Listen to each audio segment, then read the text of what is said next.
പ്രപഞ്ചനാഥനായ ദൈവം തമ്പുരാന്റെ സ്നേഹവും കാരുണ്യവും അനുഗ്രഹവും നമുക്കേവർക്കും ലഭിക്കുമാറാകട്ടെ എന്ന് ഞാൻ ഹൃദയം തുറന്ന് പ്രാർത്ഥിക്കുകയാണ്. അസ്സലാമു അലൈക്കും വറഹ്മത്തുള്ളാഹി വബറകാതുഹു.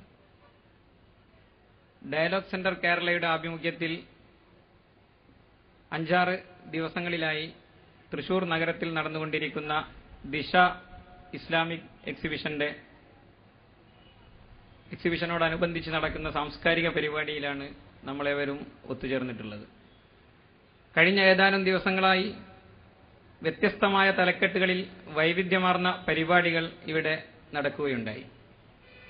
നമ്മുടെ നാടും സമൂഹവും അഭിമുഖീകരിച്ചുകൊണ്ടിരിക്കുന്ന വിവിധങ്ങളായ പ്രശ്നങ്ങളെ സംബന്ധിച്ച്, നാട്ടിന്റെ പ്രശ്നങ്ങളിൽ സജീവമായി ഇടപെട്ടുകൊണ്ടിരിക്കുന്ന വ്യത്യസ്ത വീക്ഷണം വെച്ച് പുലർത്തുന്ന ആളുകളുടെ ഒത്തുചേരലുകൾ എന്ന നിലയിൽ ഇവിടെ നടന്ന സെമിനാറും ചർച്ചയും സംവാദവുമൊക്കെ ശ്രദ്ധിച്ചവരാണ് നിങ്ങളൊക്കെ തന്നെ.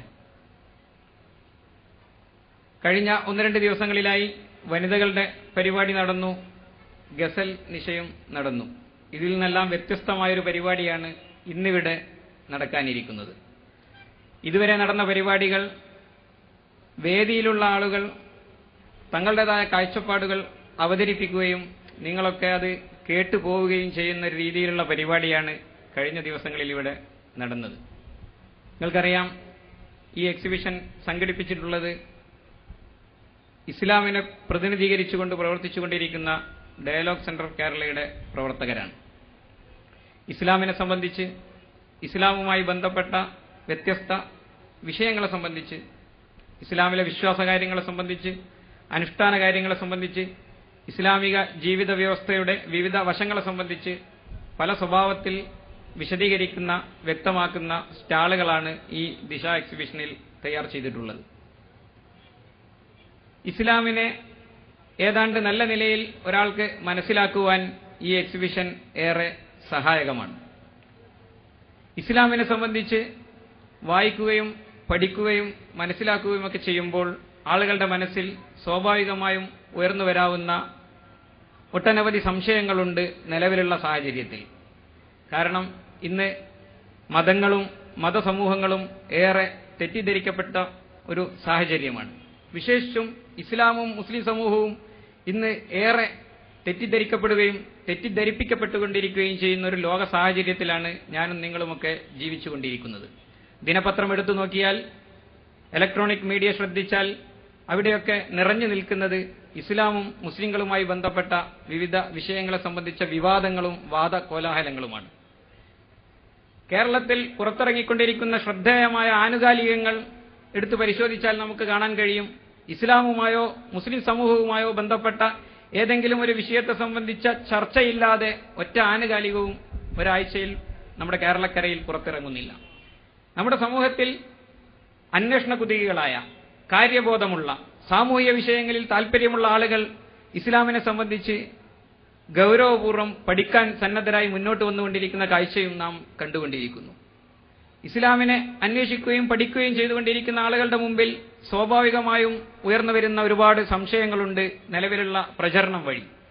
സ്ത്രീകളുടെ നേരെയുള്ള ഇസ്ലാമിന്റെ സമീപനം എന്താണ്? ഭീകരവാദം, തീവ്രവാദം പോലെയുള്ള വിഷയങ്ങളിൽ ഇസ്ലാമിന്റെ നിലപാടെന്താണ്? ഏറ്റവും ഒടുവിൽ ഇന്ന് പത്രങ്ങളിൽ നിറഞ്ഞുകൊണ്ടിരിക്കുന്നത് ലവ് ജിഹാദുമായി ബന്ധപ്പെട്ട ചർച്ചയാണ്. ഒരു കാലത്ത് ജിഹാദ് എന്നൊരു പദത്തെ തീവ്രവാദവും ഭീകരവാദവുമായി വിശേഷിപ്പിച്ചുകൊണ്ട് അങ്ങനെ ഒരു മുദ്രയും അതിന് നൽകി. ഇപ്പോൾ ലവ് എന്ന പദം അതിനോട് ചേർത്തുകൊണ്ട് ലവ് ജിഹാദ് എന്ന് പറയുന്ന മുസ്ലിം സമൂഹം ഇവിടെ എന്തോ ഭയപ്പെടേണ്ട, പേടി വെച്ചു പുലർത്തേണ്ട ഒരു വിഭാഗമാണ് എന്ന് തോന്നിപ്പോകുന്ന രീതിയിലുള്ള പ്രചരണമാണ് ലവ് ജിഹാദുമായി ബന്ധപ്പെട്ട് നടന്നുകൊണ്ടിരിക്കുന്നത്. ഞാൻ അതിന്റെ ഒന്നും വിശദാംശത്തിലേക്ക് കടക്കുകയല്ല.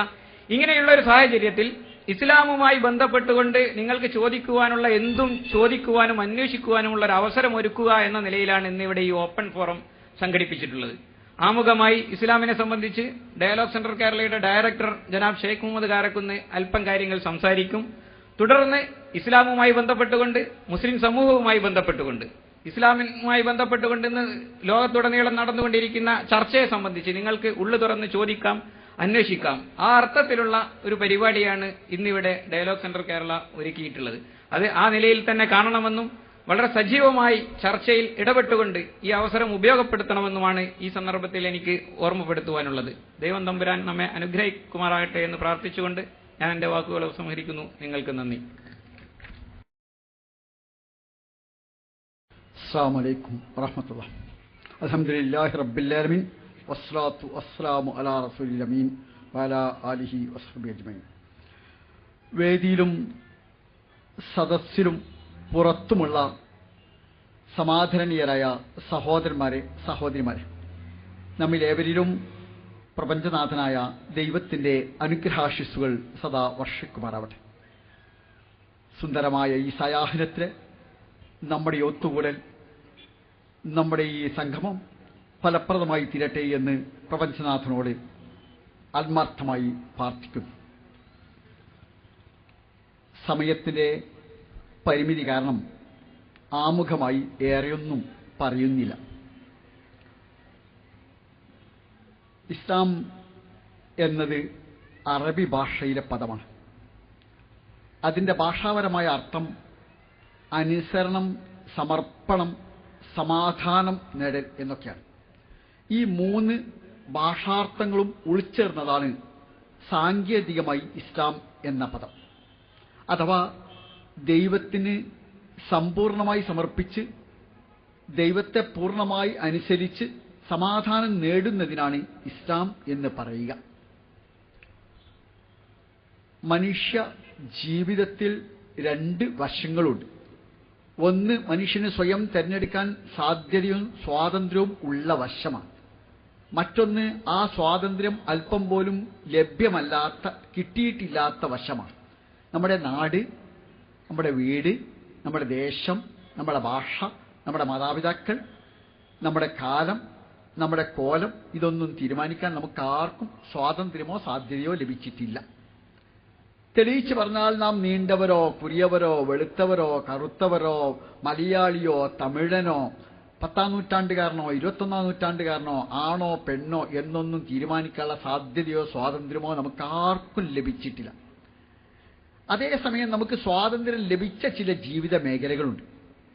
നാം എന്ത് തിന്നണം, എന്ത് കുടിക്കണം.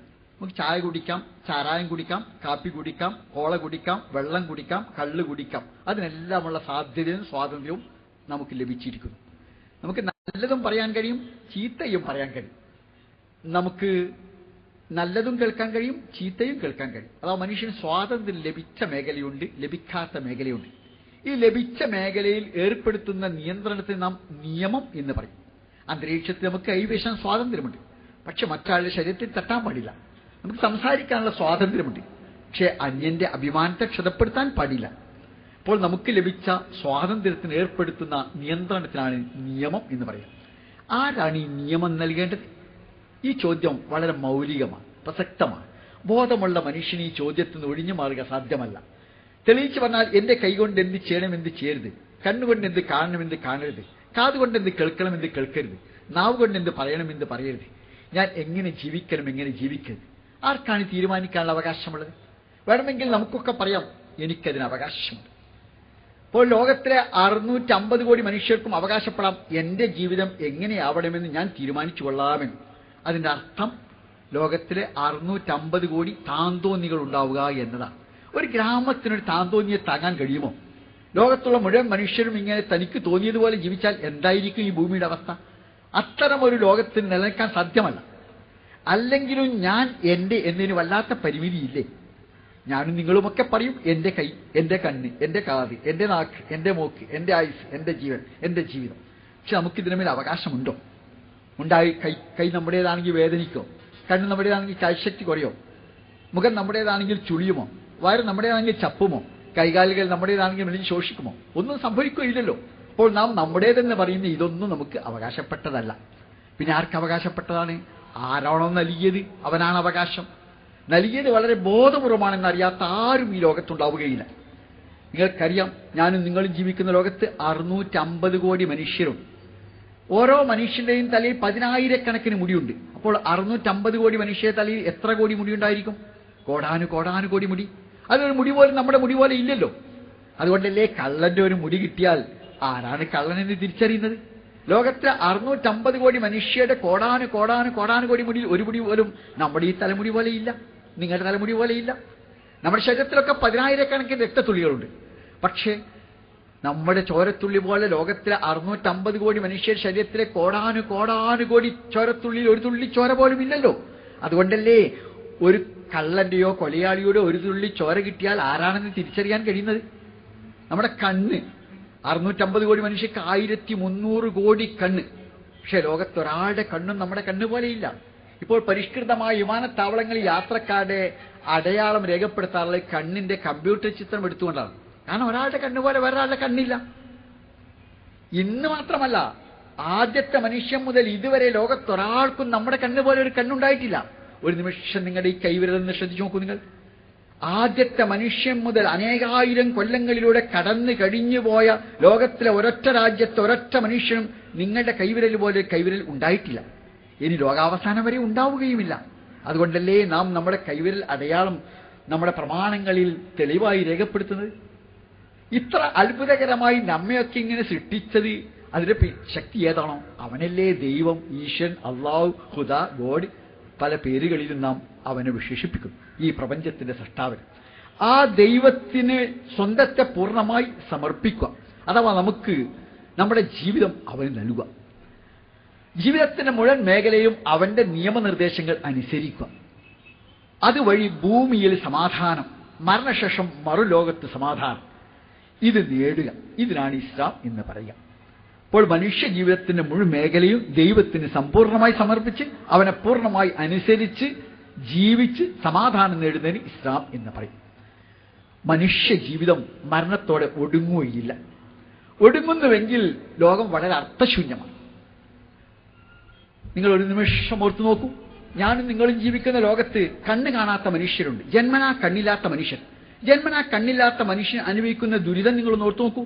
സ്വന്തം അച്ഛനെ കണ്ടിട്ടില്ലാത്ത, അമ്മയെ കണ്ടിട്ടില്ലാത്ത, തന്റെ പ്രിയപ്പെട്ടവളെ കണ്ടിട്ടില്ലാത്ത, തന്റെ കുട്ടികളെ കണ്ടിട്ടില്ലാത്ത ഈ ആനന്ദ മസൃണമായ ഈ ജീവിതത്തെ കൺകൊണ്ട് കാണാൻ കഴിയാത്ത, സസ്യശ്യാമള കോമളമായ പ്രകൃതിയുടെ മനോഹാരിത ഒരു നിമിഷം പോലും ആസ്വദിക്കാൻ കഴിഞ്ഞിട്ടില്ലാത്ത നിർഭാഗ്യവാനായ കണ്ണില്ലാത്ത മനുഷ്യൻ, അയാൾ അനുഭവിക്കുന്ന ജീവിത ദുരിതങ്ങൾക്ക് എവിടെയാണ് ഒരു പരിഹാരമുള്ളത്? കണ്ണുള്ള മനുഷ്യർ, കണ്ണില്ലാത്ത മനുഷ്യർ, കൈകാലികളുള്ള മനുഷ്യർ, ഇല്ലാത്ത മനുഷ്യർ, നിത്യരോഗികളായ മനുഷ്യർ, ആരോഗ്യവാന്മാരായ മനുഷ്യർ, ദുർബലരായ മനുഷ്യർ, കരുത്തരായ മനുഷ്യർ, ഈ വ്യത്യസ്തതകൾക്ക് എന്താണ് ഒരു പരിഹാരമുള്ളത്? കണ്ണില്ലാത്ത മനുഷ്യൻ, കൈകാലികളില്ലാത്ത മനുഷ്യൻ, മന്ദബുദ്ധിയായ മനുഷ്യൻ, നിത്യരോഗിയായ മനുഷ്യൻ, ദുർബലനായ മനുഷ്യൻ, പാവപ്പെട്ട മനുഷ്യൻ അനുഭവിക്കുന്ന ജീവിത പ്രയാസങ്ങൾക്ക് എവിടെയാണ് ഒരു പരിഹാരമുള്ളത്? അപ്പോൾ ദൈവം പരമകാരുണ്യനാണോ? കരുണാനിധിയാണോ? ദയാമയനാണോ? നീതിമാനാണോ? ഈ ചോദ്യം പ്രസക്തമാണ്. മരണത്തോടുകൂടി ജീവിതം ഒടുങ്ങുന്നുവെങ്കിൽ നമ്മെ സൃഷ്ടിച്ച ദൈവം ക്രൂരനാണ്, കൊള്ളരുതാത്തവനാണ്, വൃത്തികെട്ടവനാണ്, നീതിബോധമില്ലാത്തവനാണ്, അവൻ സമത്വബോധമില്ലാത്തവനാണ്, സംശയമില്ല. മരണത്തോടെ നമ്മുടെ ജീവിതം ഒടുങ്ങുന്നുവെങ്കിൽ നമ്മെ സൃഷ്ടിച്ച പ്രകൃതിയാണെങ്കിൽ പ്രകൃതി വൃത്തികെട്ടതാണ്, ദൈവമാണെങ്കിൽ ദൈവം വൃത്തികെട്ടവനാണ്, കൊള്ളരുതാത്തവനാണ്. കാരണം കണ്ണില്ലാത്ത മനുഷ്യൻ, കൈകാലുകളില്ലാത്ത മനുഷ്യൻ, അവർ അനുഭവിക്കുന്ന നീതി നിഷേധങ്ങൾക്ക് ഒരു പരിഹാരമില്ലാത്ത ജീവിതത്തിന്റെ ഒടുക്കം എത്ര ക്രൂരമാണ്, എത്ര നിർദ്ദയമാണ്. പക്ഷെ മതം പറയുന്നു അങ്ങനെയല്ല. ഓരോ മനുഷ്യൻ ലഭ്യമായ സാധ്യതകൾ അനുസരിച്ച് അവരുടെ ബാധ്യതകൾ. കണ്ണുള്ളവന്റെ അത്ര ബാധ്യത കണ്ണില്ലാത്തവനില്ല, കൈകാലുകൾ ഉള്ളവന്റെ അത്ര ബാധ്യത അതില്ലാത്തവനില്ല. പ്രതിഭാശാലിയായ ഒരു മനുഷ്യന്റെ അത്ര ബാധ്യത സാമാന്യ ബുദ്ധിക്കില്ല, സാമാന്യ ബുദ്ധിയുടെ അത്ര ബാധ്യത മന്ദബുദ്ധിക്കില്ല. പണക്കാരന്റെ അത്ര ബാധ്യത പാവപ്പെട്ടവനില്ല. അതുപോലെ തന്നെ പണ്ഡിതന്റെ അത്ര ബാധ്യത പാമരനില്ല. ആണിന്റെ ബാധ്യത പെണ്ണിനില്ല, പെണ്ണിന്റെ ബാധ്യത ആണിനുമില്ല. ഓരോരുത്തർക്കും ലഭ്യമായ സാധ്യതകൾ അനുസരിച്ച് അവരുടെ ബാധ്യതകൾ. ആ ബാധ്യതകൾ പൂർത്തീകരിച്ചാൽ ശാശ്വതമായ സൗഭാഗ്യകരമായ മരണാനന്തര ജീവിതം. ആ ബാധ്യതകൾ ലംഘിച്ചാൽ മരണശേഷമുള്ള ജീവിതത്തിൽ ശിക്ഷ, അഥവാ മനുഷ്യ ജീവിതം അവിരാമമായി തുടരും. മരണം ഒരു മാറ്റം മാത്രമാണ്. മനുഷ്യൻ എന്നത് ശരീരം മാത്രമല്ല, ബുദ്ധി മാത്രമല്ല, അവൻ ആത്മാവ് കൂടിയുണ്ട്. ആ ആത്മാവ് ശരീരത്തിൽ നിന്ന് വേർപിരിയുന്നു മരണത്തോടെ. പക്ഷെ ആത്മാവിന് മരണമില്ല. അതിന്റെ യാത്ര അനന്തമാണ്. അതിന്റെ കർമ്മലോകം ഭൂമിയാണ്. കർമ്മഫലം മരണശേഷം മറുലോകത്താണ്, പരലോകത്താണ്. അങ്ങനെയൊന്നില്ല എങ്കിൽ നിങ്ങൾ ഒരു നിമിഷം ഓർത്തു നോക്കൂ. ലക്ഷക്കണക്കിന് മനുഷ്യരെ കൊന്ന ആളുകൾ, ഞാൻ കൊല്ലപ്പെട്ടാൽ എന്റെ പ്രിയപ്പെട്ടവൾ കൊതിച്ചു പോകും, എന്റെ ഭർത്താവിനെ കൊന്നവനെ ശിക്ഷിക്കണമെന്ന്. എന്റെ കുട്ടികൾ മോഹിച്ചു പോകും, ഞങ്ങളുടെ പിതാവിനെ അച്ഛനെ കൊന്നവനെ ശിക്ഷിക്കണമെന്ന്. അത് സ്വാഭാവികമാണ്, ആ വികാരം സഹജമാണ്. ആ വികാരം നീതിക്ക് വേണ്ടിയുള്ള മനുഷ്യന്റെ തേട്ടമാണത്. പക്ഷേ അതുകൊണ്ട് നീതി പുലരുമോ? എന്നെ കൊന്നവനെ കൊന്നതുകൊണ്ട് എന്റെ പ്രിയപ്പെട്ടവൾക്ക് ജീവിത പങ്കാളിയെ കിട്ടുമോ? അനാഥരായ കുട്ടികൾക്ക് അച്ഛനെ കിട്ടുമോ? ഒരിക്കലും കിട്ടുകയില്ലല്ലോ. അപ്പോൾ പ്രതികാരം എന്നത്, പ്രതിക്രിയ എന്നത് ഭൂമിയിൽ നീതി സ്ഥാപിക്കാനുള്ള മാർഗം മാത്രമാണ്. ഒരിക്കലും കണിശമായ നീതി അതിലൂടെ പുലരുകയില്ല. ഇത് കൊലയാളിയെ കൊന്നാലാണ്. എന്നാൽ 10,000 കൊന്നവരെ ആർക്കാണ് ശിക്ഷിക്കാൻ കഴിയുക? ഹിറ്റ്ലറെ, മുസോളിനിയെ, സ്റ്റാലിനെ ലോകത്താർക്കെങ്കിലും പിടികൂടി ശിക്ഷിക്കാൻ കഴിഞ്ഞോ? ബുഷ്, ലക്ഷക്കണക്കിന് മനുഷ്യരെ കൊല്ലാൻ കാരണക്കാരനായ ബുഷ്, ഒരിക്കലും ബുഷിനെ ശിക്ഷിക്കാൻ ഈ ലോകത്തെ ഒരു നിയമവ്യവസ്ഥയ്ക്ക് പോലും സാധ്യമല്ല. അപ്പോൾ നീതി പുലരേണ്ടതില്ലേ? നീതിക്ക് വേണ്ടിയുള്ള നമ്മുടെ ദാഹം അനന്തമായി തുടരുകയാണോ വേണ്ടത്? അവിടെയാണ് മനുഷ്യന്റെ നീതി പുലരുന്ന ലോകം ഉണ്ടാവുക തന്നെ ചെയ്യും. ഭൂമിയിൽ മനുഷ്യന്റെ കർമ്മഫലത്തിനുള്ള സമയം ഒരിക്കലും മതിയാവുകയില്ല. ഹിരോഷിമയിലും നാഗസാക്കിയിലും ബോംബ് വർഷിക്കാൻ വേണ്ടുന്നത് ഏതാനും നിമിഷങ്ങളാണ്. പക്ഷെ അതിന്റെ ദുരന്തം ഇന്നും ഹിരോഷിമയിലും നാഗസാക്കിയിലെയും വികലാംഗരായി പിറക്കുന്ന മക്കളും അവിടെ അച്ഛനമ്മമാരും അനുഭവിച്ചുകൊണ്ടേയിരിക്കുന്നു. ഈ ദുരിതങ്ങൾക്ക് ഒരിക്കലും ശിക്ഷ നൽകുവാൻ ആ ബോംബ് വർഷിച്ചവർക്ക് സാധ്യമല്ല. ഹ്രസ്വമായ ജീവിതം അതിന് മതിയാവുകയില്ല. അതുകൊണ്ട് മനുഷ്യ ജീവിതം അനന്തമാണ്. മരണശേഷം അത് അവിരാമമായി തുടരും. അവിടെയാണ് കർമ്മങ്ങളുടെ ഫലമുള്ളത്. മനുഷ്യ ജീവിതത്തിന് ചില സന്ദേശങ്ങൾ ഉണ്ടാവേണ്ടതുണ്ട്. ആ സന്ദേശം ദേവദൂതന്മാരിലൂടെ ലഭ്യമായിരിക്കുന്നു. അപ്പോൾ മനുഷ്യ സമൂഹത്തിന് ആവശ്യമായ അഭൗതികമായ ജ്ഞാനം അവന്റെ ദൂതന്മാരിലൂടെ ലഭ്യമായ സന്ദേശമാണ്. അങ്ങനെ 3 അടിത്തറകളിൽ കെട്ടിപ്പടുക്കപ്പെട്ട ഒരു ജീവിതക്രമമാണ്, ജീവിത വ്യവസ്ഥയാണ് ഇസ്ലാം എന്നത്. അത് മനുഷ്യ ജീവിതത്തിന്റെ എല്ലാ വശങ്ങളിലേക്കും നിയമവ്യവസ്ഥകൾ നൽകിയിരിക്കുന്നു, ജീവിതക്രമം നൽകിയിരിക്കുന്നു. അതുവഴി എന്താണ് മനുഷ്യൻ സാധ്യമാവേണ്ടത്? ഒന്നാമതായി ഭൂമിയിൽ മനുഷ്യന് ആവശ്യം മനസ്സിന്റെ സമാധാനമാണ്. നിങ്ങൾക്കറിയാമല്ലോ, മനസ്സിന് സമാധാനമുണ്ടെങ്കിൽ നിങ്ങൾ ഇരിക്കുന്ന 150 രൂപയുടെ കസേരയിൽ സ്വൈരമായി ഇരിക്കാൻ കഴിയും. മനസ്സിന് സമാധാനമില്ലെങ്കിൽ 25,000 രൂപയുടെ കസേരയിൽ ഇരുന്നാലും എഴുന്നേറ്റ് പോകേണ്ടി വരും. മനസ്സിന് സമാധാനമുണ്ടെങ്കിൽ തറയിൽ പായ വിരിച്ചാൽ സ്വൈരമായി ഉറങ്ങാൻ കഴിയും. മനഃശാന്തി നഷ്ടപ്പെട്ടാൽ പടുകൂറ്റൻ കൊട്ടാരത്തിലെ 2.5 ലക്ഷത്തിന്റെ കട്ടിലെ പട്ടുമെത്തയിൽ കിടന്നാലും തിരിഞ്ഞും മറിഞ്ഞു കിടക്കുകയോ എഴുന്നേറ്റ് പോകുകയോ ചെയ്യേണ്ടി വരും. മനസ്സിന്റെ ശാന്തി മൗലികമാണ്. എന്തിനാണ് മനുഷ്യ മനസ്സുകൾക്ക് ശാന്തി നൽകാൻ കഴിയാം? ശാസ്ത്രത്തിന് സാധ്യമാണോ? സാധ്യമാകുമായിരുന്നുവെങ്കിൽ ഐസക് ന്യൂട്ടൻ എന്ന ലോകം അറിഞ്ഞ മഹാനായ ശാസ്ത്രജ്ഞൻ വിഷാദരോഗിയാവുമായിരുന്നോ? ഐൻസ്റ്റീൻ വിഷാദരോഗിയാവുമായിരുന്നോ? തത്വശാസ്ത്രത്തിന് മനുഷ്യ മനസ്സുകൾക്ക് ശാന്തി നൽകാൻ കഴിയുമായിരുന്നുവെങ്കിൽ കാറൽ മാർക്സിന് ശേഷം ലോകം കണ്ട ഏറ്റവും വലിയ സാമ്പത്തിക ശാസ്ത്രജ്ഞനായ അൽത്യൂസർ മുഴുഭ്രാന്തനായി സ്വന്തം ഭാര്യയുടെ കഴുത്ത് ഞെരിച്ചു കൊല്ലുമായിരുന്നു. ലോകത്തിലെ അറിയപ്പെടുന്ന, ഞാൻ വായിച്ചതിൽ വെച്ച് ഏറ്റവും ശ്രദ്ധേയനായ ദാർശനികനാണ് നിഷെ. ലോകത്തിലെ ഏറ്റവും അറിയപ്പെടുന്ന ദാർശനികനാണ്. മാത്രമല്ല, ഒരുപക്ഷെ ദൈവത്തെ ഏറ്റവും അധികം ചീത്ത പറഞ്ഞ ദാർശനികരായിരിക്കും നിഷെ. അയാൾ പറഞ്ഞു, ദൈവം ചത്തുപോയിരിക്കുന്നു, ഞങ്ങൾ ദൈവത്തെ കൊന്നിരിക്കുന്നു, ദൈവത്തിന്റെ ദുർഗന്ധമാണ് എവിടെയുമെന്ന്. പക്ഷേ ആ നിഷയുടെ ജീവിതത്തിന്റെ അവസാനത്തെ 8 വർഷം ഭ്രാന്തരായി അങ്ങാടിയിൽ ഒരു തെണ്ടിത്തിരിയാനായിരുന്നു വിധി. അപ്പോൾ ദർശനങ്ങൾക്ക്, മനുഷ്യ മനസ്സുകൾക്ക് ശാന്തി നൽകാൻ കഴിയുമായിരുന്നുവെങ്കിൽ അൽത്യൂസറും നിഷയും ഭ്രാന്തന്മാരാകുമായിരുന്നില്ല. ശാസ്ത്രത്തിന് സാധ്യമല്ല. മനഃശാസ്ത്രത്തിന് സാധ്യമാണോ? ആയിരുന്നുവെങ്കിൽ ആധുനിക മനഃശാസ്ത്രത്തിന്റെ പിതാവായ സിഗ്മണ്ട് ഫ്രോയിഡ് മനോരോഗിയാകുമായിരുന്നോ? വിഷാദരോഗിയാകുമായിരുന്നോ? ഇനി നിങ്ങൾ ഒരു നിമിഷം ഓർത്തു നോക്കൂ, സാഹിത്യത്തിന് സാധ്യമാണോ? ലോകത്തിലെ ഏറ്റവും ധീരനായ കഥാപാത്രത്തെ ജന്മം നൽകിയ ഏണസ്റ്റ് ഹെമിംഗ്വേ, അദ്ദേഹത്തിന്റെ കിഴവനും കടലും എന്ന കൃതിയിലെ സാന്തിയോഗോ എന്ന കഥാപാത്രമുണ്ട്. ഒരുപക്ഷെ ലോകത്തിലെ ഏറ്റവും ധീരനായ കഥാപാത്രമായിരിക്കും. ആ സാന്തിയോഗോവിന് ജീവൻ നൽകിയ ഏണസ്റ്റ് ഹെമിംഗ്വേ സ്വന്തം വായിലേക്ക് വെടിവെച്ച് ആത്മഹത്യയിലേ ഉണ്ടായത്.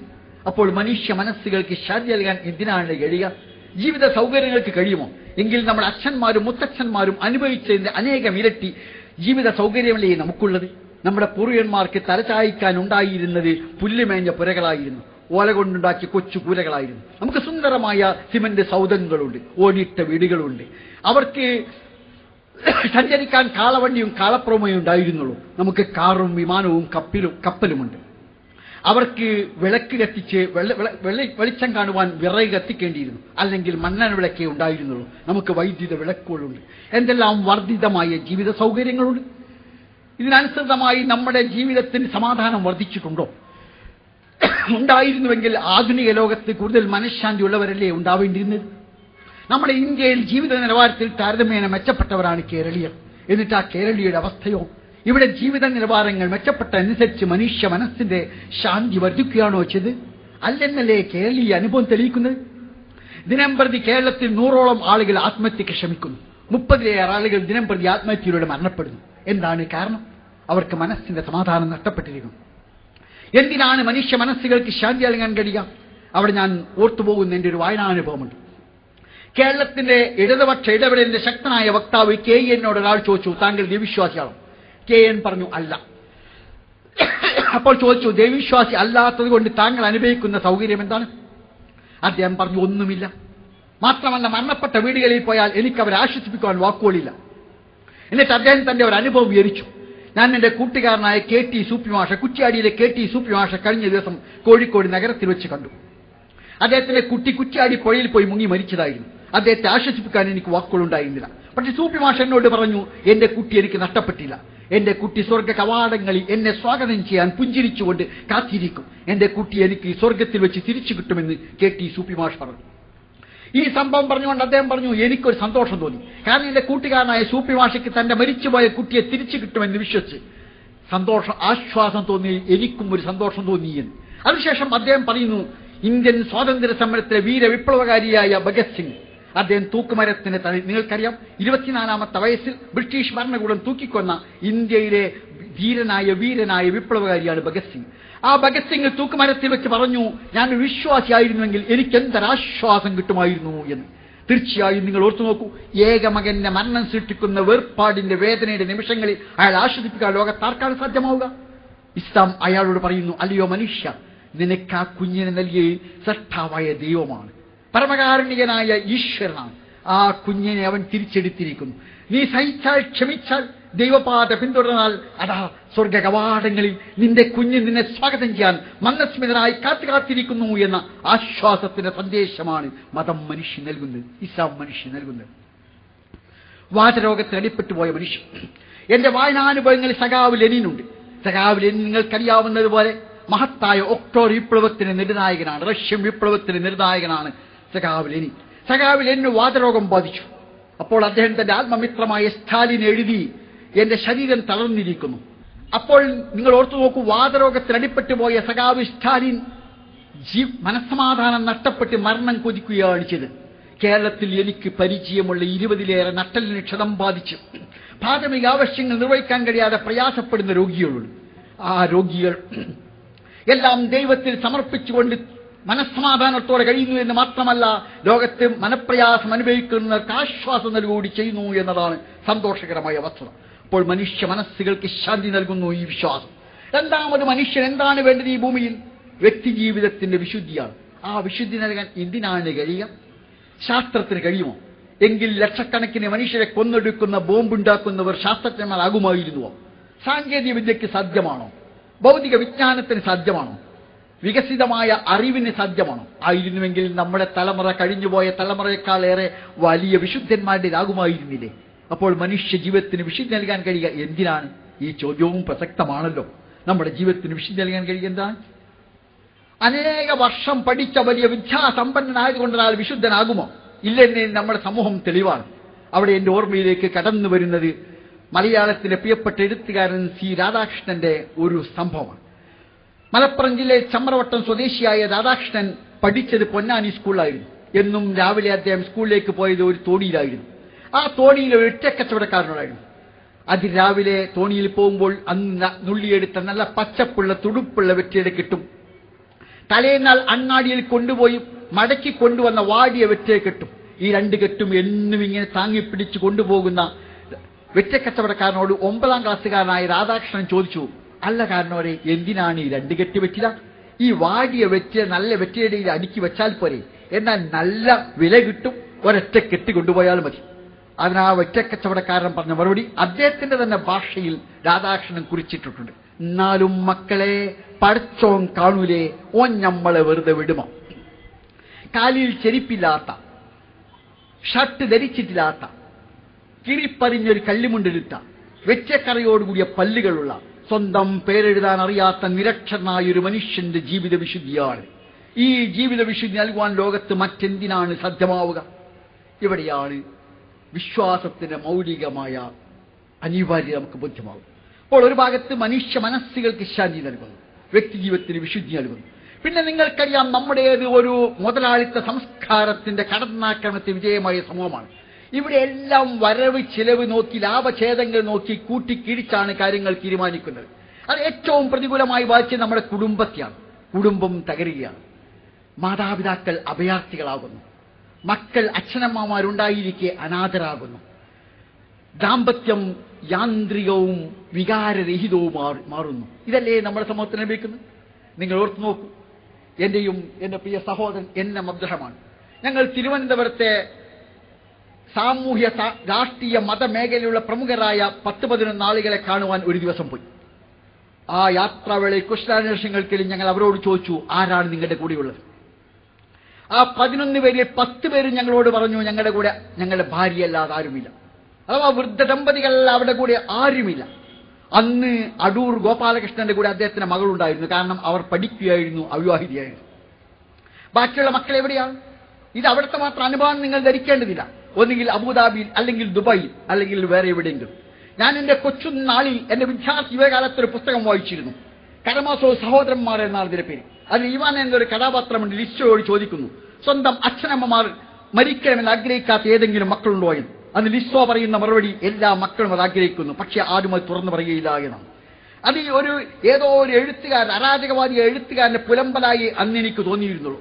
പക്ഷേ ആധുനിക പാശ്ചാത്യ നാടുകളിൽ, അഭയസങ്കേതങ്ങളിൽ ജീവിതം തുലയ്ക്കേണ്ടി വരുന്ന, അവസാനിപ്പിക്കേണ്ടി വരുന്ന വൃദ്ധരായ മനുഷ്യർ, കേരളത്തിലെ വൃദ്ധസദനങ്ങളിൽ അഭയം തേടേണ്ടി വരുന്നവർ, വൃദ്ധസദനങ്ങളിൽ എത്താത്തവർ പോലും സ്വന്തം വീടുകൾ തടവറകളായി അവിടുത്തെ ജീവിത തയാനത്തിൽ തനിച്ച് കഴിയേണ്ടി വരുന്ന സ്ത്രീയും പുരുഷനും, വൃദ്ധരായ ദമ്പതികൾ, പേരക്കുട്ടികളുടെ കിളിക്കൊഞ്ചൽ കേൾക്കാൻ അവർക്ക് അവസരമില്ല.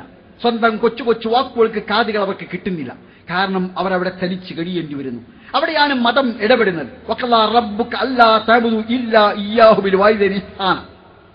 ദൈവം വിധിച്ചിരിക്കുന്നു ദൈവത്തിന് മാത്രം വഴിപ്പെട്ട് ജീവിക്കുക, അച്ഛനമ്മമാരോട് നല്ല നിലയിൽ വർത്തിക്കുക. പ്രായാധിക്യത്തിന്റെ പാരവശ്യത്തിൽ പ്രയാസം അനുഭവിക്കുന്ന അച്ഛനോ അമ്മയോ അവരിൽ രണ്ടുപേരുമോ കൂടെയുണ്ടെങ്കിൽ അവർ കലോത്സവം ഉണ്ടാവുന്ന ഒരക്ഷരം ഉരിയാടാതിരിക്കുക. മാതാപിതാക്കൾ അനിഷ്കുല്ലി വലി വാലിദൈക്ക, ദൈവത്തോട് നന്ദി കാണിക്കൂ, അച്ഛനമ്മമാരോട് നന്ദി കാണിക്കും. അച്ഛനമ്മമാരുടെ കോപ്പത്തിലാണ് ദൈവത്തിന്റെ കോപ്പം, ഉമ്മവാപ്പമാരുടെ സന്തോഷത്തിലാണ് ദൈവത്തിന്റെ സംതൃപ്തി. അങ്ങനെ മാതാപിതാക്കൾക്ക് സ്നേഹത്തിന്റെ, കാരുണ്യത്തിന്റെ, വാത്സല്യത്തിന്റെ ചിറക് വിടർത്തിക്കൊടുത്ത് അവരോട് നല്ല നിലയിൽ വർത്തിക്കുക. അമ്മ എന്നൊരു മഹാവിസ്മയമാണെന്ന് നമുക്കൊക്കെ അറിയാവുന്നതാണ്. ഞാൻ കൊച്ചുനാളിൽ വായിച്ചൊരു കഥയുണ്ട്. ഒരമ്മയും ഒരു മകനും ഉണ്ടായിരുന്നു. അവർ മാത്രമേ ഉണ്ടായിരുന്നുള്ളൂ. അവർ ഒന്നിച്ചാണ് കഴിഞ്ഞിരുന്നത്. അവർ ഒന്നിച്ചാണ് ഭക്ഷണം കഴിച്ചിരുന്നത്, ഉറങ്ങിയിരുന്നത്. മകൻ വളർന്നു വലുതായി. ഒരു 10-18 വയസ്സായപ്പോൾ പെൺകുട്ടിയെ സ്നേഹിക്കാൻ തുടങ്ങി. ആ പെൺകുട്ടി സ്നേഹത്തിന്റെ ഗാഠതയിൽ എത്തിയപ്പോൾ അവളെ കല്യാണം കഴിക്കാൻ ആഗ്രഹിച്ചു. ആ ചെറുപ്പക്കാരൻ അവളോട് പറഞ്ഞു, നിന്നെ ഞാൻ വിവാഹം കഴിക്കാൻ ആഗ്രഹിക്കുന്നു. അവൾ പറഞ്ഞു, വിരോധമില്ല, പക്ഷേ ഒരു നിബന്ധനയുണ്ട്.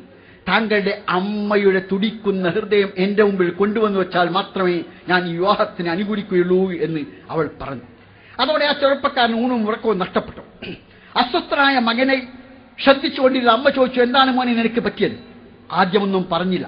അവസാനം സംഭവം പറഞ്ഞു. അപ്പോൾ അമ്മ പറഞ്ഞു, മോനെ നീ അതിനെന്തിന് പ്രയാസപ്പെടാം? ഞാനിവിടെ മലർന്ന് കിടക്കാം. എന്റെ നെഞ്ച് പിളർന്ന് എന്റെ ഹൃദയം എടുത്ത് നിന്റെ പ്രിയപ്പെട്ടവൾക്ക് കൊണ്ടുപോയി കൊടുത്ത് അവളെ വിവാഹം കഴിച്ച് സന്തോഷത്തോടെ ജീവിക്കൂ. നിങ്ങളുടെ സന്തോഷത്തിലല്ലേ ഈ അമ്മയുടെ സംതൃപ്തി? അങ്ങനെ അമ്മയുടെ നെഞ്ച് പിളർന്ന് ഹൃദയമെടുത്ത് കാമുകിയുടെ അടുത്തേക്ക് ഓടവേ കാല് കല്ലിൽ വെച്ച് കുത്തി വിടാൻ പോയി. അപ്പോൾ ആ മാതൃഹൃദയം ചോദിച്ചു പോൽ, മോനെ നിനക്കെന്തെങ്കിലും പറ്റിയോ എന്ന്. ഒരു മാതൃഹൃദയത്തിന് യഥാർത്ഥ വികാരങ്ങളുടെ ആവിഷ്കാരമാണ് ഇവിടെ. ഇതെന്റെ കേവല വായനാനുഭവമല്ല, എന്റെ ജീവിതാനുഭവം കൂടിയാണ്. 13 വർഷം വാതരോഗിയായി കഴിഞ്ഞ എന്റെ പ്രിയപ്പെട്ട അമ്മ, പാതിരാവിൽ ഞാൻ പരിപാടി കഴിഞ്ഞ് വീട്ടിൽ ചെല്ലുമ്പോൾ, കഥകിൽ മുട്ടുമ്പോൾ വടികുത്തിഴഞ്ഞിഴഞ്ഞ് നീങ്ങി എന്റെ പ്രിയപ്പെട്ട ഉമ്മ വാതിൽ തുറക്കുമ്പോൾ, വാതിൽ തുറന്നാൽ ആദ്യം ചോദിക്കോ ഉമ്മയുടെ ഗ്രാമ്യമായ ഭാഷയിൽ, മനെ ഇജ്ജ് വല്ലതും തിന്നോ? എനിക്ക് ബസ് കിട്ടിയോ? ഉമ്മാന്റെ കുട്ടിക്ക് കുഴങ്ങിക്കണോ? ഉമ്മാന്റെ കുട്ടിക്ക് വെളിച്ചെണ്ണേനോ? എങ്ങനെ വന്ന് ഉമ്മാന്റെ കുട്ടി? കുഴങ്ങിയേക്കൂല്ലേ? വേഗം പോയി കിടന്ന ഉമ്മാന്റെ കുട്ടി. ഇതായിരുന്നു വേദന സഹിച്ച് വടികുത്തി ഇഴഞ്ഞിഴഞ്ഞ് വന്ന് വാതിൽ തുറക്കുമ്പോൾ നിറയൗവനത്തിൽ കഴിഞ്ഞുകൂടിയുന്ന എന്നെക്കുറിച്ച് എന്റെ പ്രിയപ്പെട്ട ഉമ്മയുടെ അമ്മയുടെ വികാരമായിരുന്നു. ഇതെന്റെ ജീവിതാനുഭവമാണ്. 27 കൊല്ലത്തിന് ശേഷം ഇപ്പോഴും ഞാൻ ഉറങ്ങാൻ കിടക്കുമ്പോൾ എന്റെ കാതുകളിൽ എന്റെ പ്രിയപ്പെട്ട ഉമ്മയുടെ വാക്കുകൾ വന്നലക്കാറുണ്ട്. ഈ മാതൃത്വം ഇന്ന് അവഗണിക്കപ്പെടുകയാണ്. മാതൃത്വം അവഗണിക്കപ്പെടുന്നു എന്ന് മാത്രമല്ല, OMV കുറുപ്പിന്റെ വിഖ്യാതമായ ഒരു കവിതയുണ്ടല്ലോ, മാതാവിന്റെ ഹൃദയവികാരങ്ങൾ ആവിഷ്കരിക്കുന്ന കവിത.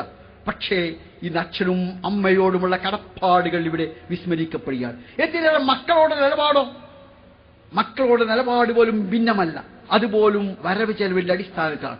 നിങ്ങൾക്ക് ഈ ദിശ എക്സിബിഷനിൽ ഭ്രൂണഹത്യയുടേതായ ഒരു പ്രദർശനം കാണാൻ കഴിയും. എന്താണ് സംഭവം നിങ്ങൾക്കറിയാമോ? കേരളത്തിൽ 1000 പുരുഷന്മാർക്ക് 1052 സ്ത്രീകളുണ്ട്. പക്ഷേ 6 വയസ്സിന് താഴെയുള്ള 1000 ആൺകുട്ടികൾക്ക് 940 ചില്ലാനം പെൺകുട്ടികളെയുള്ളൂ. ബാക്കി പെൺകുട്ടികൾ എവിടെ പോയി എന്ന ചോദ്യത്തിന് ഉത്തരം ഈ സാംസ്കാരിക കേരളത്തിന് പ്രബുദ്ധമായ കേരളത്തിലെ ജനം കണ്ടെത്തേണ്ടതാണ്. വൻ നഗരങ്ങളിലെ 7-8 നിലകളുള്ള ആശുപത്രികളിലെ ഓപ്പറേഷൻ തിയേറ്ററുകളിലെ ഓപ്പറേഷൻ ടേബിളിൽ ചതഞ്ഞരഞ്ഞ് മരിച്ചതാണ് ലക്ഷക്കണക്കിന് കുഞ്ഞുങ്ങൾ. ഓരോ വർഷവും 5 ലക്ഷത്തിലേറെ കുഞ്ഞുങ്ങളാണ്, പെൺകുഞ്ഞുങ്ങളാണ് ഇവിടെ ക്രൂരമായി കൊലയപ്പെടുന്നത്. സ്വന്തം ഗർഭപാത്രത്തിൽ രൂപം കൊണ്ട തന്റെ പ്രിയപ്പെട്ടവളുടെ ഗർഭപാത്രത്തിൽ തന്റെ ബീജത്തിലൂടെ എന്റെ പ്രിയപ്പെട്ടവളുടെ അണ്ടവും ചേർന്ന് രൂപം കൊണ്ട കുഞ്ഞ് 18 or 20 കൊല്ലം കഴിഞ്ഞാൽ വരവോ ചെലവോ ലാഭമോ ഛേദമോ എന്ന് ഡോക്ടറെ കണ്ട് പരിശോധിക്കുകയാണ്. പണവും കൊണ്ടുപോകുന്ന പെൺകുട്ടിയാണെങ്കിൽ പോടി പുറത്ത് കൊണ്ടുവരുന്ന ആൺകുട്ടിയാണെങ്കിൽ പ്രസവിക്കട്ടെ, വളരട്ടെ, ജീവിക്കട്ടെ എന്ന് തീരുമാനിക്കുന്ന നരാധന്മാരുടെ സമൂഹമാണ് നമ്മുടേത്. മനുഷ്യ കുഞ്ഞുങ്ങളെപ്പോലും വരവ് ചെലവ് ലാഭഛേദങ്ങളുടെ അടിസ്ഥാനത്തിൽ നോക്കിക്കാണുന്ന ഒരു സമൂഹത്തിന് നടുവിൽ നമ്മുടെ ബാധ്യത എന്താണ്? അവിടെയാണ് നാം വീണ്ടും ഒരു ശബ്ദം കേൾക്കുന്നു. 14 നൂറ്റാണ്ട് മുമ്പ് ജീവനോടെ കുഴിച്ചു മൂടപ്പെട്ട പെൺകുട്ടി.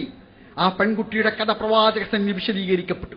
എനിക്കൊരു മോളുണ്ടായിരുന്നു. കൂടെ നടക്കാറായപ്പോൾ ഞാൻ അവളെ കൂട്ടിക്കൊണ്ടുപോയി കുളിപ്പിച്ച് വസ്ത്രമണിയിച്ച് ഞാൻ അവളെ അരികിൽ നിർത്തി. കുഴിവെട്ടിക്കൊണ്ടിരിക്കെ എന്റെ താടിരോമങ്ങളിൽ മണൽത്തരികൾ പറ്റിപ്പിടിച്ചു. എന്റെ കൊച്ചുമോൾ അവളുടെ ഇളം കൈകൾ കൊണ്ട് എന്റെ താടിരോമങ്ങളെയും നെറ്റിയിലെയും മണൽത്തരികൾ തട്ടി നീക്കി.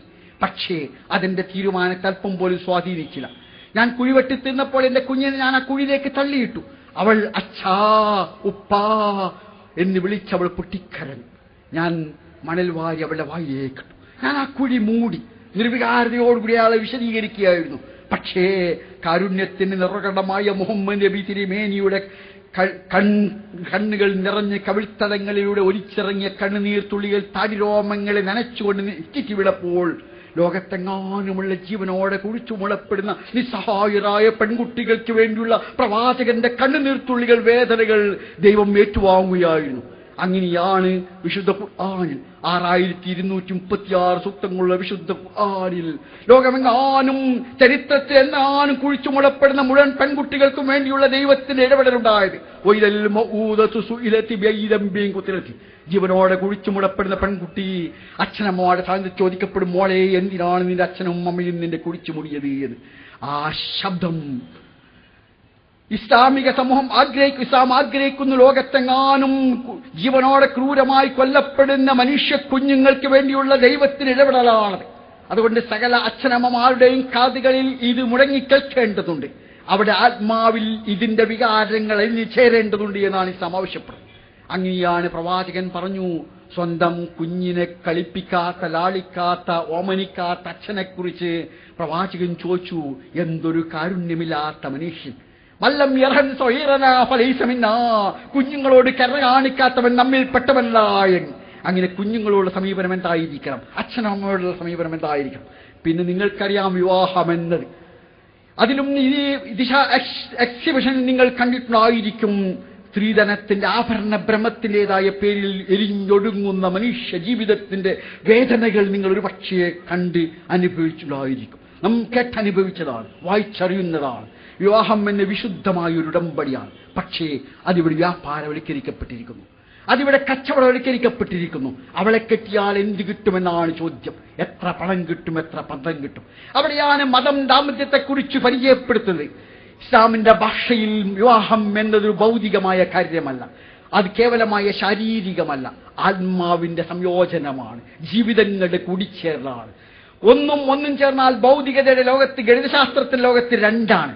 പക്ഷേ ഇസ്ലാം മുന്നോട്ട് വെക്കുന്ന ദാമ്പത്യത്തിന്റെ ലോകത്ത് ഒന്നും ചേർന്നാൽ രണ്ടല്ല. മലയാളത്തിൽ അനുഗ്രഹീതനായ എഴുത്തുകാരൻ വൈക്കം മുഹമ്മദ് ബഷീർ തന്റെ നിരക്ഷരനായ കഥാപാത്രത്തെ കൊണ്ട് പറയിപ്പിച്ചല്ലോ ഒന്നും ചേർന്നാൽ ഇമ്മിനി വലിയ ഒന്ന് എന്ന്. അത് വിശുദ്ധ വേദഗ്രന്ഥത്തിന്റെ 2 വാക്യങ്ങളുടെ ആശയാവിഷ്കാരമാണ്. ഹുന്ന ലിബാസുൻഡുക്കും വാൻതുൻ ലിബാസുൻഡുഹുന്ന. പുരുഷൻ സ്ത്രീയുടെ വസ്ത്രം, സ്ത്രീ പുരുഷന്റെ വസ്ത്രം. പരസ്പരം ഒഴുകി അലിഞ്ഞു ചേരുന്നതാണ് ദാമ്പത്യം. 2 നദികൾ ചേർന്ന് ഒരു നദിയായി മാറുക, 2 പ്രവാഹങ്ങൾ ചേർന്ന് ഒരു പ്രവാഹമായി മാറുക, 2 ജീവിതം ചേർന്ന് ഒന്നായി മാറുക. സ്നേഹത്തിന്റെ, കാരുണ്യത്തിന്റെ, വാത്സല്യത്തിന്റെ ഇഴകളിൽ ചേർത്ത ദാമ്പത്യം അതായിരിക്കണം ഒന്ന് ഇസ്ലാം പഠിപ്പിക്കുന്നു. പിന്നെ നിങ്ങൾക്കറിയാം, അയൽക്കാരിവിടെ അന്യരാണ്. അയൽക്കാർ അന്യരായി നമ്മുടെ സമൂഹത്തിൽ മാറിയിരിക്കുന്നു.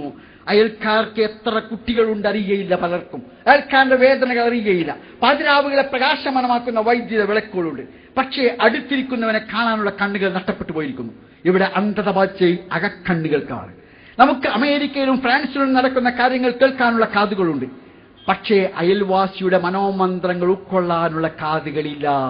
ഇവിടെ ബധിരത ബാധിച്ച് നമ്മുടെ അകക്കാതുകൾക്കാണ്. അയൽക്കാരെ കുറിച്ച് പോലും അന്യരായി മാറുന്ന ഒരു സമൂഹം. അവിടെയാണ് ഇസ്ലാം ഇടപെടുന്നത്. അത് പറയുന്നു, അയൽക്കാരെ ആദരിക്കാത്തവർ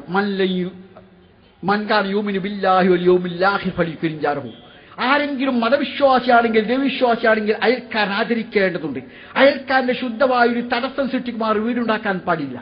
അയൽക്കാരൻ ദോഷകരമായ വിധം മാലിന്യം പുറത്തേക്കിടാൻ പാടില്ല. പാവപ്പെട്ടവനാണ് അയൽക്കാരെങ്കിൽ അവന് പങ്കാളിയാക്കാൻ സാധ്യമല്ല എങ്കിൽ സുഗന്ധമുള്ള കറി ഉണ്ടാക്കിയാൽ അവനെയും അതിൽ പങ്കാളികളാക്കേണ്ടതുണ്ട്. അയൽക്കാർ വിശക്കുമ്പോൾ വയർ നിറച്ചുണ്ണാൻ പാടില്ല. അയൽക്കാർക്ക് ദ്രോഹകരമായ ഒന്നും സംഭവിക്കാൻ പാടില്ലെന്ന് മാത്രമല്ല, സ്വന്തം സ്വത്ത് വിൽക്കുമ്പോൾ അയൽക്കാർക്ക് വേണ്ട എങ്കിൽ മാത്രമേ അത് മറ്റൊരാൾക്ക് കൊടുക്കാൻ പാടുള്ളൂ. അയൽക്കാരുടെ അവകാശങ്ങൾ ഇങ്ങനെ പഠിപ്പിക്കുകയാണ് ചെയ്തത്. പിന്നെ സമൂഹത്തിലെ അധികതികളും അനാഥരും. ഗാന്ധിജി പറഞ്ഞിട്ടുണ്ടല്ലോ, ലോകത്തുള്ള മുഴുവൻ മനുഷ്യർക്കും ആവശ്യമായ വിഭവങ്ങൾ ഈ ഭൂമിയിലുണ്ട്. പക്ഷേ ഒരാളുടെ ആർത്തി പോലും തീർക്കാനുള്ള വിഭവമില്ല. ലോകത്തുള്ള 650 കോടി മനുഷ്യർക്ക് ആവശ്യമായ ധാന്യങ്ങൾ ലോകത്തിലെ ധാന്യപ്പുരകളിലുണ്ട്. നടക്കാൻ ആവശ്യമായ വസ്ത്രങ്ങൾ ലോകത്തെങ്ങാനുമുണ്ട്. പക്ഷേ എന്നിട്ടും ലോകത്തിലെ 140 കോടി ജനങ്ങൾ പ്രാഥമിക ആവശ്യങ്ങൾ പൂർത്തീകരിക്കാൻ കഴിയാതെ പ്രയാസപ്പെടുകയാണ്. ഇൻഫർമേഷൻ ടെക്നോളജിയിൽ ലോകത്ത് 116 കോടി ജനങ്ങൾ സ്വന്തം പേരെഴുതാൻ കഴിയാത്ത നിരക്ഷരായി കഴിയുകയാണ്. എന്താണ് കാരണം? ആർത്തിയുടെ മൂർത്തഭാവങ്ങളായി മനുഷ്യർ മാറിയിരിക്കുന്നു. കാണുന്നതൊക്കെ കൊതിക്കുന്നു, എങ്ങനെയെങ്കിലും കിട്ടണമെന്ന് ശരിക്കുന്നു, ഏതെങ്കിലും ഇതിനെ തട്ടിയെടുക്കുന്നു, കിട്ടിയതൊക്കെ കിട്ടിപ്പുറ്റി വെക്കുന്നു. ഇവിടെ ആർക്കെങ്കിലും വല്ലതും മതിയായി? ഒരു നിമിഷം നിങ്ങൾ ഓർത്തു നോക്കൂ. ടാറ്റയ്ക്ക്, ബിർലയ്ക്ക്, ഇന്ദുജയ്ക്ക്, അഹൂജയ്ക്ക്, സിംഗാനിക്ക്, അംബാനിക്ക് ആർക്കെങ്കിലും മതിയായിട്ടുണ്ടോ? മതിയാകുമോ? അതല്ലേ പ്രവാചകൻ പറഞ്ഞത്? ലോക്കാലിബി ആദം വാദിയാനിമിന്റെ സാലിസൻ. സ്വർണത്തിന്റെ 2 താഴ്വരകൾ ആർക്കുണ്ടെങ്കിൽ മൂന്നാമതൊന്ന് കിട്ടണമെന്ന് മനുഷ്യൻ കൊതിക്കും. ഈ ആർത്തി നിയന്ത്രിക്കപ്പെടേണ്ടതല്ലേ? അവിടെ വേദഗ്രന്ഥത്തിൽ ഇടപെടലുണ്ടായി. ആരാണ് മതത്തിന്റെ നിഷേധം നിനക്കറിയാമോ? ദൈവമില്ല, മതം വേണ്ട എന്ന് പറയുന്നവൻ മാത്രമല്ല, മറിച്ച് അനാഥയെ അവഗണിക്കുന്നവനും അഗതിക്കയാൾ അന്നം നൽകാൻ പ്രേരിപ്പിക്കാത്തവരും മതത്തെ നിഷേധിയാണ്. ഏതാണ് മലമ്പാതിൽ നിന്ന് നിനക്ക് എന്തറിയാം? പക്കുറക്കബ, അത് അടിയാളന്റെ മോചനമാണ്. കടുത്ത പട്ടിയുടെ നാളിലുള്ള അന്നദാനമാണ്. ആർക്ക്? ഏറെ അടുത്ത ബന്ധുവായ അനാഥക്ക്, മണ്ണ് പുരണ്ട അഗതിക്ക്. അപ്പോൾ മണ്ണ് പുരണ്ട അഗതി, അനാഥൻ, അടിയാളൻ, അവരുടെ മോചനമാണ് മതം മുന്നോട്ട് വെക്കുന്നത്. അങ്ങനെ ഒരു സാമൂഹ്യ വ്യവസ്ഥ ലോകത്തിൽ സമർപ്പിക്കുന്നു. മനുഷ്യരെല്ലാം സമന്മാരാണെന്ന നിലയിൽ ഒരച്ഛനിൽ നിന്ന്, ഒരമ്മയിൽ നിന്ന്, ഒരു സത്തയിൽ നിന്ന്, ഒരു സ്വത്വത്തിൽ നിന്നുണ്ടായവരാണ് മനുഷ്യൻ. അതുകൊണ്ട് അവർ സമന്മാരാണ്, തുല്യരാണ്. ഭൂമിയിലെ വിഭവങ്ങൾ എല്ലാ മനുഷ്യർക്കും അവകാശപ്പെട്ടതാണ്. പ്രാഥമിക ആവശ്യങ്ങൾ പൂർത്തീകരിക്കപ്പെടാത്ത ആരെങ്കിലും ഈ ഭൂമിയിലുണ്ടെങ്കിൽ, ഭക്ഷണം, വസ്ത്രം, പാർപ്പിടം, വിദ്യാഭ്യാസം, ചികിത്സ, വെള്ളം, വെളിച്ചം, ഈ പ്രാഥമിക ആവശ്യങ്ങൾ പൂർത്തീകരിക്കപ്പെടാത്ത ആരെങ്കിലും ഭൂമിയിലുണ്ടെങ്കിൽ സമ്പന്നരുടെ സ്വത്ത് അവരുടേതല്ലാതായി മാറുന്നു.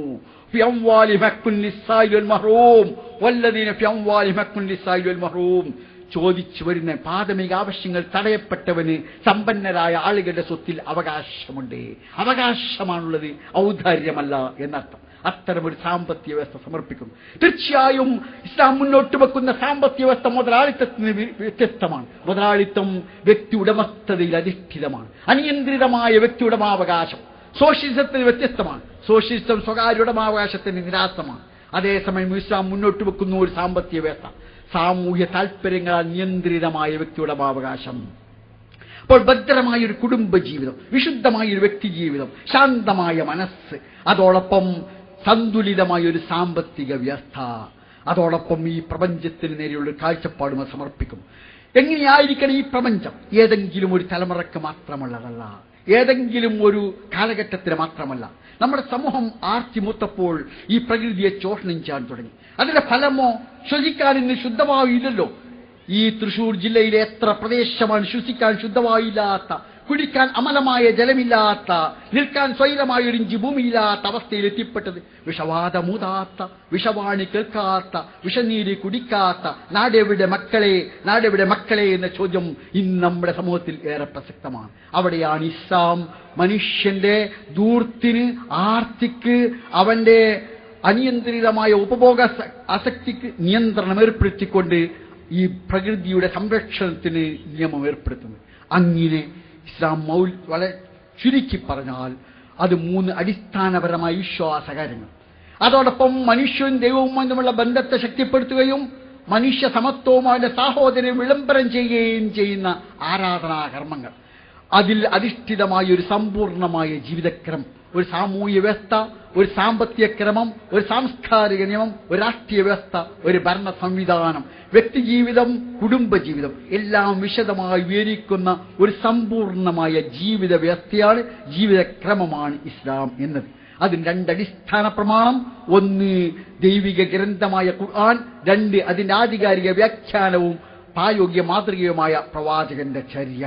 അത് മനുഷ്യ ജീവിതത്തിൽ ഭൂമിയിൽ ഉറപ്പുവരുത്തുന്നത് ക്ഷേമപൂർണമായ ഒരു ജീവിതം, മരണശേഷം ദൈവത്തിന്റെ പ്രീതിയും പ്രതിഫലവും അത് ഉറപ്പുവരുത്തുന്ന മനുഷ്യരാശിക്കുള്ള ഈ ദൈവിക ജീവിതക്രമത്തെ പ്രബുദ്ധമായി ഈ സദസ്സിന് മുമ്പിൽ നിങ്ങളുടെ അന്വേഷണത്തിന്, നിങ്ങളുടെ പരിശോധനയ്ക്ക്, നിങ്ങളുടെ നിരീക്ഷണത്തിന്, നിങ്ങളുടെ വിലയിരുത്തലിന്, സർവോപരി അതേക്കുറിച്ച് നിങ്ങളുടെ മനസ്സിൽ രൂപപ്പെട്ടുവന്ന സംശയങ്ങളുടെ നിവാരണത്തിന് വേണ്ടി വിനയപൂർവ്വം സമർപ്പിച്ചുകൊണ്ട് ഞാൻ എൻ്റെ വാക്കുകൾ അവസാനിപ്പിക്കുകയാണ്. പ്രപഞ്ചനാഥനായ ദൈവം നമുക്കേവർക്കും ശാന്തമായ മനസ്സും വിശുദ്ധമായ വ്യക്തിജീവിതവും ഭദ്രമായ കുടുംബജീവിതവും സമാധാനമുള്ള സമൂഹവും ക്ഷേമമുള്ള രാഷ്ട്രവും പ്രശാന്തമായ ലോകവും സർവോപരി ദൈവത്തിന്റെ പ്രീതിയും അവന്റെ പ്രതിഫലമായ അനുഗ്രഹീതമായ സ്വർഗവും നൽകി തുണക്കുമാറാവട്ടെ, അനുഗ്രഹിക്കുമാറാവട്ടെ. നിങ്ങൾക്കേവർക്കും ഒരിക്കൽ കൂടി ദൈവത്തിന്റെ രക്ഷാസമാധാന പ്രാർത്ഥന. അസ്സലാമു അലൈക്കും വറഹ്മത്തുള്ളാഹി വബറകാതുഹു. എനിക്ക് ചോദിക്കാനുള്ളതെന്ന് വെച്ചാൽ, ഇതുപോലത്തെ പ്രചാരണ മതപരമായിട്ടുള്ള പ്രസംഗം കേട്ടു ഞാൻ. എനിക്ക് നല്ല അഭിപ്രായമാണ്. നല്ല രീതിയിൽ ജീവിക്കാൻ ഒരു മാർഗമാണ് മതം എന്ന് പറയുന്നത്. ഇസ്ലാം മതം എന്ന് പറയുന്നത് ഈ ലോകത്ത് ഏറ്റവും അവസാനം ഉണ്ടായിട്ടുള്ള മതമാണ്.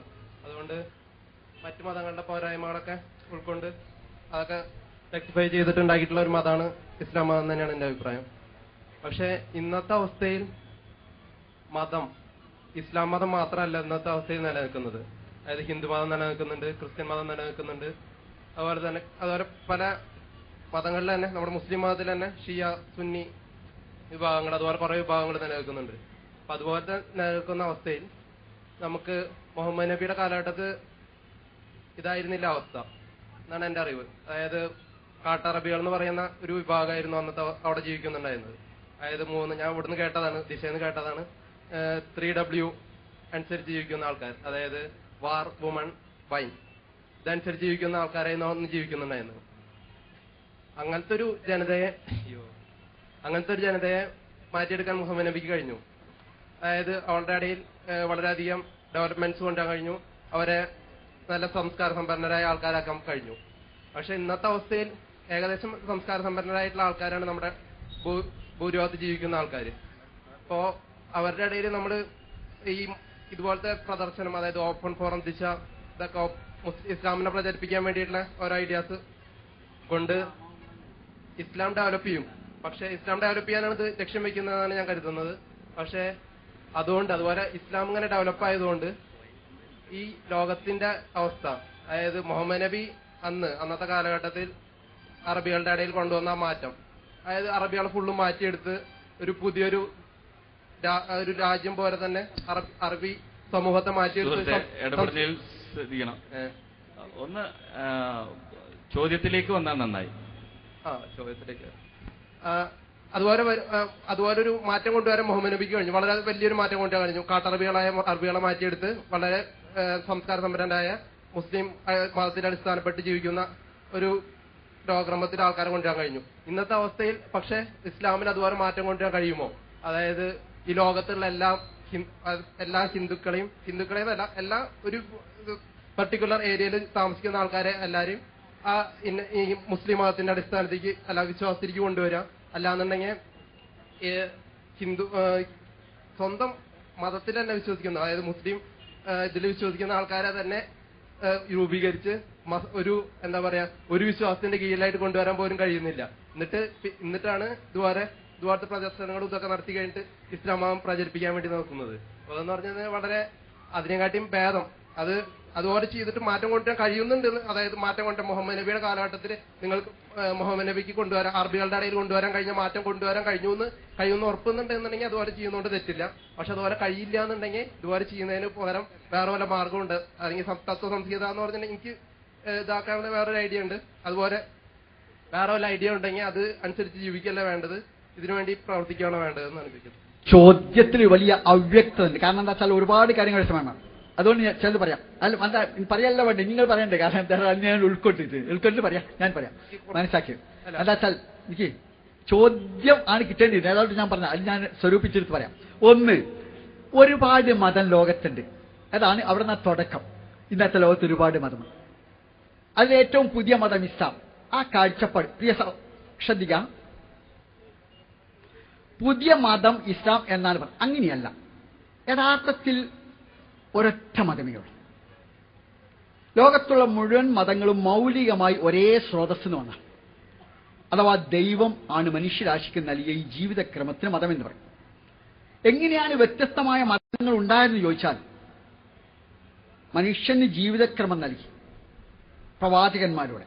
ആ പ്രവാചകന്മാർ ഈ ലോകത്തോട് വിട പറയുമ്പോൾ അദ്ദേഹത്തിന് അനുയായികളായ ആളുകൾ വ്യതിയാനങ്ങൾക്ക് വിധേയമാണ്. അപ്പോൾ പുതിയ പ്രവാചകൻ വരുന്നു. പുതിയ പ്രവാചകൻ വരുമ്പോൾ കുറെ ആളുകൾ പുതിയ പ്രവാചകൻ വിശ്വസിക്കും, കുറെ ആളുകൾ വിശ്വസിക്കാതെ നേരത്തെ ഉണ്ടായിരുന്ന ജീവിത രീതി തുടരും. അതൊരു മതമായി സമൂഹത്തിൽ അറിയപ്പെടും. അങ്ങനെയാണ് യഥാർത്ഥത്തിൽ വ്യത്യസ്ത മതങ്ങൾ ലോകത്തുണ്ടാവുന്നത്. ഇന്ത്യ ഉൾപ്പെടെ ലോകത്തെങ്ങും ദൈവത്തിന്റെ ദൂതന്മാർ നിയോഗിതരായിട്ടുണ്ട്. ഇന്ത്യയിലും ദൈവികമായ നിയമക്രമങ്ങൾ ഉണ്ടായിട്ടുണ്ട്, ലോകത്തെങ്ങും ഉണ്ടായിട്ടുണ്ട്. അതുകൊണ്ട് മതം ഇസ്ലാം എന്നത് മുഹമ്മദ് നബിയുടെ ആരംഭിച്ച ഒന്നല്ല.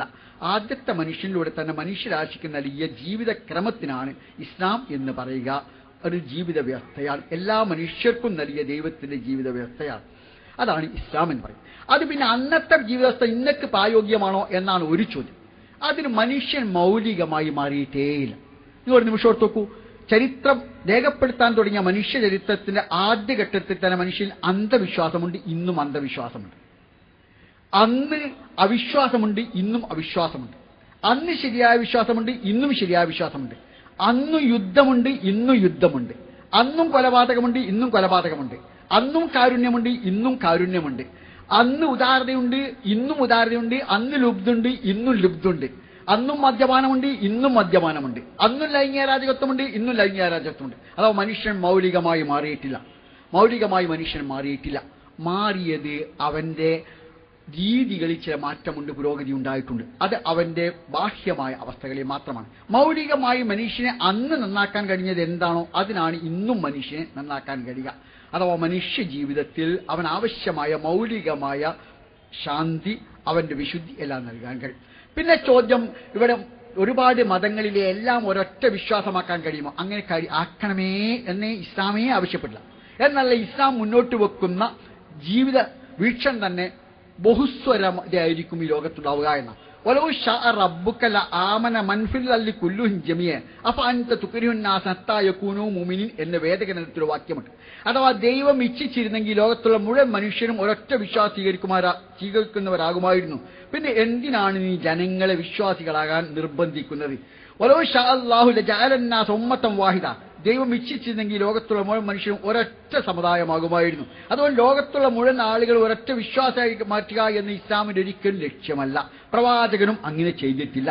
പ്രവാചകൻ സ്ഥാപിച്ച മദീനയിലെ ഇസ്ലാമിക രാഷ്ട്രത്തിൽ ജൂതന്മാരും ക്രിസ്ത്യാനികളും ബഹുദൈവാരാധകരും മുസ്ലിങ്ങളും എല്ലാം ഉണ്ടായിരുന്ന ഒരു ബഹുസ്വര സമൂഹമായിരുന്നു. 14 നൂറ്റാണ്ട് മുസ്ലിങ്ങൾ ഭരണം നടത്തിയ ഈജിപ്തിൽ ഇപ്പോഴും 9% കോപ്റ്റ് ക്രിസ്ത്യാനികളുണ്ട്. ലെബനോണിൽ ഇപ്പോഴും 45% ക്രൈസ്തവ സഹോദരന്മാരുണ്ട്. ഈജിപ്തിൽ 500 കോപ്റ്റ് ചർച്ചുകളുണ്ട്. ഐക്യരാഷ്ട്രസഭ സെക്രട്ടറി ജനറലായിരുന്ന മുത്തുസ്വാലി ഈജിപ്തുകാരനായ വിദേശകാര്യമന്ത്രിയായ ക്രൈസ്തവ സഹോദരനായിരുന്നു. സദ്ദാം ഹുസൈന്റെ വിദേശകാര്യമന്ത്രിയായിരുന്ന താരിഖ് അസീസ് ക്രൈസ്തവ സഹോദരനായിരുന്നു. ക്രൈസ്തവ സമൂഹത്തിന്റെ യാക്കോബായ വിഭാഗത്തിന്റെ ആസ്ഥാനം ഇപ്പോഴും ഇറാഖ് തന്നെയാണ്. ലെബനോണിൽ ഭരണഘടനാപരമായി പ്രസിഡന്റ് മുസ്ലിം ആണെങ്കിൽ പ്രധാനമന്ത്രി ക്രിസ്ത്യാനിയായിരിക്കും. അഥവാ ലോകത്തെ മുഴുവൻ ഒരൊറ്റ സമുദായമാക്കി മാറ്റുക, ഒറ്റ വിശ്വാസീകരാക്കി മാറ്റുക എന്നതൊരിക്കലും ഇസ്ലാം മുന്നിൽ കാണുന്ന അങ്ങനെയായിരിക്കും ലോകമെന്നൊരിക്കലും അത് പറയുന്നില്ല. ആക്കാൻ സാധിക്കും എന്നും പറയുന്നില്ല. അതൊരു വിശ്വാസ വൈവിധ്യതയും ബഹുസ്വരതയും ഇന്ന് ഇസ്ലാം മുന്നിൽ കാണുന്ന ഒരു അടിസ്ഥാന യാഥാർത്ഥ്യമാണ്. പിന്നെ മുസ്ലിം സമൂഹത്തിൽ തന്നെ ഷിയാക്കളും സുന്നികളുമില്ലേ? തീർച്ചയായും രാഷ്ട്രീയമായ 2 വീക്ഷണത്തിൽ രൂപപ്പെട്ടതാണ്. അഥവാ പ്രവാചകന് ശേഷം ഭരണാധികാരികളാവേണ്ടിയിരുന്നത് പ്രവാചകന്റെ പുത്രിയായ ഫാത്തിമയുടെ ഭർത്താവ് അലി ആവണമെന്ന അഭിപ്രായമുള്ള, അഥവാ ഷിയത്ത് അലി എന്നാണ് അതിന്റെ പേര്. അലിയുടെ കക്ഷി എന്ന പേരിൽ നിന്നാണ് ഷിയാക്കൾ എന്ന പേര് തന്നെ ഉണ്ടാവുന്നത്. രാഷ്ട്രീയമായ അധികാരം ആർക്കായിരിക്കണം എന്ന കാര്യത്തെക്കുറിച്ചുള്ള വീക്ഷണ വ്യത്യാസം മാത്രമാണ് ഷിയാക്കളും സുന്നികളും തമ്മിലുള്ളത് എന്നതാണ് മൗലികമായ വസ്തുത. അതുകൊണ്ട് ലോകത്തുള്ള എല്ലാവരെയും ഒന്നാക്കുകയില്ല. പിന്നെ എന്താണ് ഇസ്ലാം ആഗ്രഹിക്കുന്നത്? ഇസ്ലാം ആഗ്രഹിക്കുന്നത് ഭൂമിയിൽ എല്ലാ മനുഷ്യർക്കും സമാധാനം ഉണ്ടാവണം, ക്ഷേമം ഉണ്ടാവണം. അതുണ്ടാവണമെങ്കിൽ എന്ത് വേണം? എല്ലാവരും മൗലികമായും മതം മുന്നോട്ട് വെക്കുന്ന മൂല്യങ്ങൾ സ്വീകരിക്കുകയും സാമൂഹ്യ ക്രമത്തെ അംഗീകരിക്കുകയും വേണം. അപ്പോഴേ 21ാം നൂറ്റാണ്ടിൽ പോലും സമാധാനം ഉണ്ടാവുകയുള്ളൂ എന്നതാണ് കാഴ്ചപ്പാട്.